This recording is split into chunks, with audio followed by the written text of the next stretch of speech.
वाले खुद के रखवाले, जीवन है फुटपाथ, तितलियां तितलियां हम इठलाती बल खाती तितलियां, सड़क है हमारा बाग, तितलियां तितलियां। हेलो दोस्तों, मैं सोनिया। आपका स्वागत है प्रोग्राम बच्चों की नज़र से पर, जो आपके लिए बटरफ्लाई चिल्ड्रन मीडिया द्वारा लाया गया है। दोस्तों, आज हम चर्चा करेंगे स्वच्छता के बारे में। हम सभी जानते हैं कि खुद को और अपने आसपास और पर्यावरण को स्वच्छ रखना कितना महत्वपूर्ण है। इसके बिना न केवल शारीरिक रूप से बल्कि मानसिक रूप से भी अच्छा नहीं लगेगा। दोस्तों, मुझे लगता है कि आप सभी अपने आस पड़ोस को साफ रखना पसंद करते हैं, लेकिन कभी कभी कुछ परिस्थितियों के कारण हम अपने आसपास को साफ सुथरा नहीं रख पाते।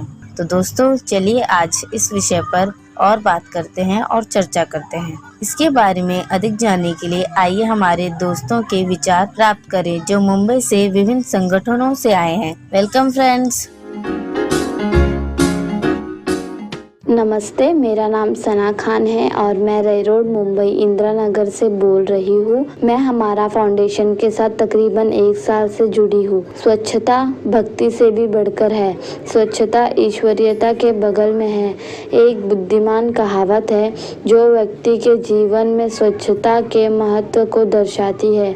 इसकी तुलना स्वच्छता से करने का तात्पर्य इस विचार से है कि आध्यात्मिक रूप से शुद्ध होने के लिए प्रत्येक व्यक्ति को स्वयं को और अपने घर को स्वच्छ रखना चाहिए। हमारे जीवन में स्वच्छता के महत्व को नकारा नहीं जा सकता। स्वच्छ वातावरण बनाए रखना सभी मनुष्यों के स्वास्थ्य के लिए है, क्योंकि उनका स्वास्थ्य पूरी तरह से वातावरण पर निर्भर करता है। खराब वातावरण ही आसपास के लोगों के स्वास्थ्य को खराब करने के लिए जिम्मेदार होता है। गंदगी और रोग साथ साथ चलते हैं, जिससे हमें शरीर पर बीमारी पैदा होती है।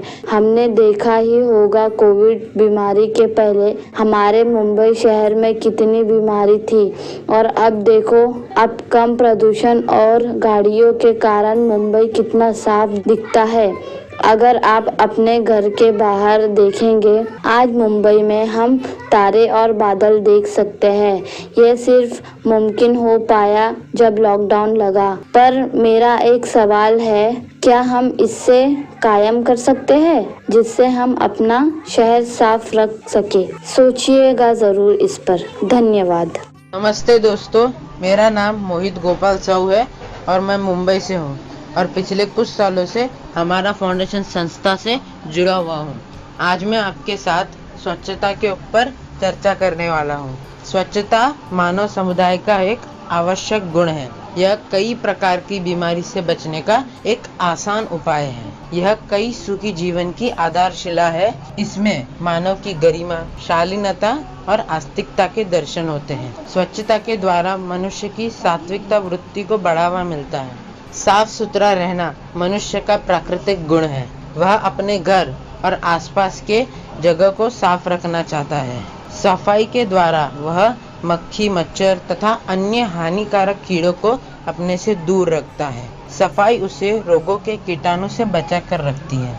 इसके माध्यम से वह अपने आस पड़ोस के पर्यावरण को प्रदूषण से मुक्त रखता है। कुछ लोग अपने स्वभाव के विपरीत सफाई को कम महत्व देते हैं। वे गंदे स्थानों पर रहते हैं। उनके घर के निकट कूड़ा कचरा फैला हुआ रहता है। घर के आसपास की नाली में गंदा जल तथा अन्य वस्तु सड़ती रहती है। निवास स्थान के चारों ओर बदबू आती है। वहां से होकर गुजरना भी बहुत मुश्किल होता है और वो दृश्य देखना भी बहुत बुरा लगता है। घर की सफाई में सदस्यों की भूमिका होती है, तो बाहर की सफाई में समाज की। बहुत से लोग घर की गंदगी निकालकर घर के सामने डाल देते हैं। इसकी वजह से गंदगी पूर्ण घर में चली जाती है। घर के आस पड़ोस का पर्यावरण दूषित होता है, तो घर के लोग भी अछूते नहीं रह पाते। इसलिए समाज के सभी सदस्यों को आस पड़ोस की सफाई में योगदान देना चाहिए। नदी, तालाब, झील, झरने के जल में किसी भी प्रकार की गंदगी का बहाव ना किया जाए। वायु में प्रदूषण तत्वों को मिलाना की प्रक्रिया पर लगाम लगाया जाए। अधिक मात्रा में पेड़ लगाकर वायु को शुद्ध रखना चाहिए। धन्यवाद। गूंज रही है जो घर घर में जन जन की आवाज है, शहर शहर से उठ रही परिवर्तन की पुकार है।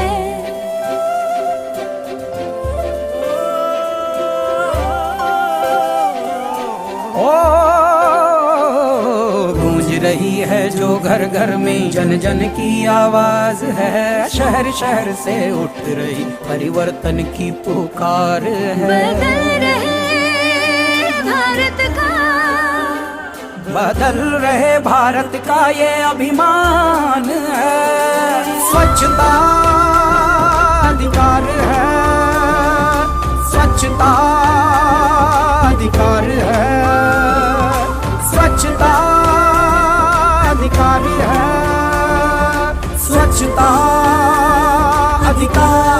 अधिकार है।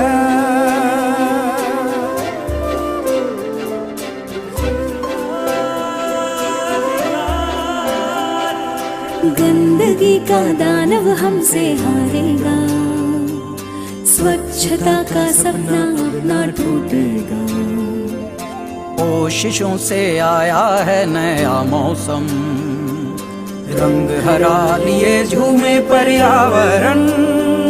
बदल रहे भारत का, बदल रहे भारत का ये अभिमान है, स्वच्छता अधिकार है, स्वच्छता अधिकार है, स्वच्छता अधिकार है, स्वच्छता अधिकार है। दोस्तों, हमारे कार्यक्रम बच्चों की नजर से में फिर से स्वागत है, जो आपके लिए बटरफ्लाईज चिल्ड्रन मीडिया द्वारा लाया गया है। तो दोस्तों, आज हम स्वच्छता के बारे में चर्चा कर रहे हैं। इसके बारे में अधिक विस्तार से जानने के लिए आइए अपने दिन के अतिथि से स्वागत करते हैं। वेलकम सर, क्या आप इसके बारे में अधिक जानने में हमारी मदद कर सकते हैं, जैसा कि ये हमें बेहतर जीवन जीने में कैसे मदद करता है? हेलो बच्चों, मेरा नाम डॉक्टर संजय कुमार ओझा है। मैं मुंबई से बोल रहा हूँ। हमारी संस्था का नाम है centre for the study of social change. Butterflies का जो CDK और CSC प्रोग्राम है वो हमारी संस्था में भी चलाया जाता है। सबसे पहले मैं बटरफ्लाईज संस्था का शुक्रिया करना चाहता हूँ कि उन्होंने मुझे ये मौका दिया बच्चों से बात करने के लिए। तो आज का जो अपना विषय है, cleanliness is next to godliness. इसका अर्थ होता है स्वच्छता ईश्वर के करीब है या देवत्व के करीब है या ईश्वर की बगल। अभी आप देखोगे कि स्वच्छता को भक्ति भगवान के करीब बताया गया है, क्योंकि स्वच्छ रहना, अभी वो चाहे शारीरिक स्वच्छता हो, मानसिक स्वच्छता हो, सामाजिक स्वच्छता हो या आध्यात्मिक आत्मा की स्वच्छता हो, ये सारी स्वच्छताएं बहुत ज़रूरी है। अब उसका जब महत्व देखोगे तो शरीर की स्वच्छता से क्या तात्पर्य है, शरीर क्यों स्वच्छ रखना है। शरीर को स्वच्छ रखने से हमें स्फूर्ति मिलती है, हम रोगों से मुक्त रहते हैं। जैसे हमें रोज़ नहाना चाहिए, नाखूनों को समय समय पे काटना चाहिए, हमें साफ सुथरे कपड़े पहनने चाहिए। कोविड-19 जब से आया है तब से लोग हाथों की स्वच्छता किस प्रकार रख रहे हैं, तो यही स्वच्छता हमें पहले से ही रखनी चाहिए थी कि जब हम हाथ स्वच्छ रखेंगे, अभी विशेषकर शौचालय से जब जाके आते हैं या बाहर से खेल के आते हैं, हम अलग अलग जगह हाथ लगाते हैं, वहाँ पर जीव जंतु रहते हैं, वो हमारे हाथों में लग जाते हैं। प्लस उसी गंदे हाथों से जब हम खाते हैं तो हमारे हाथों में लगी धूल मिट्टी और जीवाणु है या फिर कृमि के अंडे वंडे रहते हैं, वो हमारे पेट में जाते हैं और उससे हमें पेट में कीड़े होते हैं, अनेक बीमारियां होती है। इसके लिए शारीरिक स्वच्छता काफ़ी महत्वपूर्ण है। स्वच्छता रहेगी तो शारीरिक स्वास्थ्य हमें मिल सकता है, हमारा शरीर स्वच्छ रह सकता है। अब बात करते हैं मानसिक स्वच्छता की। तो मानसिक स्वच्छता हमारे अच्छे विचार, सुविचार, सकारात्मक विचार, इसका बहुत महत्व है। जब हम जीवन में सकारात्मक विचार करते हैं तो हमारा जीवन स्वस्थ तो बनता ही है और हमारी प्रगति भी होती है। अभी मानसिक स्वच्छता में ये भी आता है कि हमें जो मानसिक विकार है, जैसे काम, क्रोध, मद, लोभ, ईर्ष्या, द्वेष, ये सारी चीज़ें, गुस्सा करने से हमारा नुकसान ही होता है, क्योंकि गुस्से में इंसान विवेक, बुद्धि को खो देता है और वो क्या करता है उसे ही पता नहीं चलता है। शारीरिक स्वच्छता के साथ साथ मानसिक स्वच्छता भी रखना बहुत ज़रूरी है। उसी प्रकार सामाजिक स्वच्छता अर्थात समाज में जो अपने साथ अपना जो परिसर है, अपना घर, मोहल्ला, गली, आजू बाजू का परिसर, ये भी स्वच्छ रखना बहुत ज़रूरी है। क्योंकि आपने देखा होगा कि अनेक बीमारियां जो है, प्लेग जैसी और जो महामारियां, और वो है उसका सबसे बड़ा कारण था अस्वच्छता। लाइक कूड़ा करकट जब जमा होके और उसमें अनेक जीवाणु पैदा होते हैं, छोटे छोटे कीड़े पैदा होते हैं और उससे हमें बीमारियां होती है। हमारा जो वर्तन रहता है, अपना जो व्यवहार है, वो समाज के प्रति कैसा होना चाहिए। जैसे मैंने बताया कि मानसिक स्वास्थ्य में आपकी सोच, आपकी सकारात्मक सोच और ये सारी जो चीज़ें हैं, बड़ों को आदर देना, अच्छे विचार करना, और जो बाकी सारी बुराइयां हैं, गुस्सा करना, ये सारी चीज़ें हमें छोड़नी चाहिए। ये अस्वच्छ करती हैं अपने मन को, अपने शरीर को, अपनी आत्मा को। जैसे मैंने बताया कि स्वच्छता और स्वास्थ्य, चाहे वो शारीरिक स्वास्थ्य हो, मानसिक स्वास्थ्य हो, दोनों एक दूसरे से जुड़े हुए हैं। अगर अपना परिसर अस्वच्छ है, और जैसे मैंने बताया कि हम लोग साफ़ सफाई अपने शरीर की भी नहीं रखते हैं, तो हमें शरीर में पसीना आता है, हमें फंगल इन्फेक्शन हो जाता है, बहुत बार छोटी छोटी फोड़ियाँ आ जाती है, जीवाणु हमारे शरीर पे जमा होने लगते हैं, इन्फेक्शन होने लगता है। इस वातावरण में अनेक जीवाणु, विषाणु रहते हैं। लेकिन हम जब स्वच्छ रखते हैं अपने शरीर को, जब नहाते हैं, हाथ पाँव धोते हैं, बाहर से आने के बाद में नियमित नहाते हैं और अपने नखों को छुटा रखते हैं, और स्वच्छ धुले कपड़े जब पहनते हैं, तो हमारी रोग प्रतिकारक शक्ति भी बढ़ती है। अगर अपने को स्वस्थ रहना है तो हमें स्वच्छ भी रहना है, शारीरिक स्वच्छता भी रखनी है, मानसिक भी रखनी है, और सामाजिक स्वच्छता भी रखनी है। यदि हम ऐसा नहीं करेंगे तो हम बीमार पड़ेंगे और उससे अपना नुकसान होगा। अभी स्वच्छता के बारे में तो मैंने कहा, स्वच्छता जो है वो हमें, जिस प्रकार हम भगवान की पूजा अर्चना करते हैं, भले वो कोई धर्म हो, हिंदू, मुस्लिम, सिख, ईसाई, कोई भी हो, हर एक के अपने अलग अलग भगवान को या ईश्वर को मानते हैं, तो उनकी पूजा अर्चना भी उसी तरह करते हैं। जिस प्रकार हम भगवान की भक्ति करते हैं, उसी प्रकार हमें स्वच्छता भी करनी चाहिए, तो हम अपनी प्रगति कर सकते हैं और स्वस्थ रह सकते हैं। अभी आपको पता ही होगा, माननीय प्रधानमंत्री जी नरेंद्र मोदी जी ने 2 अक्टूबर 2014 को स्वच्छ भारत अभियान की शुरुआत की थी, गांधी जी के 150वें जन्मदिवस पर। तो उसका उद्देश्य भी वही था कि जब स्वच्छ बनेगा, जब हर घर, हर गली, हर मोहल्ला स्वच्छ होगा, तो ही देश स्वच्छ बनेगा और देश का विकास होगा, लोगों का विकास होगा। तो मैं एक छोटी सी कविता सुनाना चाहता हूँ स्वच्छ भारत पे। ये कनक मिश्रा जी ने लिखी हुई है। स्वच्छता के स्वप्न को सबको मिलकर पूरा करना है, स्वच्छता के स्वप्न को सबको मिलकर पूरा करना है, देश की प्रगति को अब हम सबको ही सुनिश्चित करना है, देश की प्रगति को अब हम सबको ही सुनिश्चित करना है। माना कि मंजिल दूर बहुत है, माना कि मंजिल दूर बहुत है, फिर भी हिम्मत से आगे बढ़ना है। साफ हो हर घर, गली, चौराहा, साफ हो हर गली, चौराहा, यह बात सुनिश्चित करना है, हम सबको मिलकर ही देश की स्वच्छता के सपनों को हम सबको मिलकर ही पूरा करना है।